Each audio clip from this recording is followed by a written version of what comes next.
ಮಲಗಿದಾಗ ಹಲವು ಆಭರಣಗಳು ಜಲವು ಆಗಿ ಜಾಣತನದಿ ಮರುಳು ಮಾಡಿಕೊಂಡೆಯಲ್ಲಿ ಮಾಯಾದೇವಿಯೇ.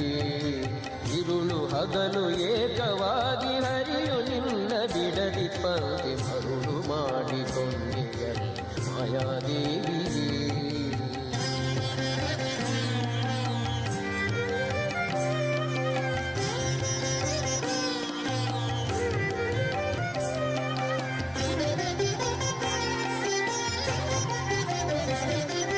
ಸರ್ವಸಂಗ ಬಿಟ್ಟು ಸನ್ಯಾಸಿಯಾದ ಕಾಲಕ್ಕೂ ಸರ್ವಸಂಗ ಬಿಟ್ಟು ಸನ್ಯಾಸಿಯಾದ ಕಾಲಕ್ಕೂ ಸರ್ವದ ತನ್ನೆದೆಯ ಮೇಲೆ ಬಿಡದೆ ನಿನ್ನ ಧರಿಸಿ ಪಂಕ್ತಿ ಮರುಳು ಮಾಡಿಕೊಂಡೆಯಲ್ಲೇ ಮಾಯಾದೇವಿಯೇ.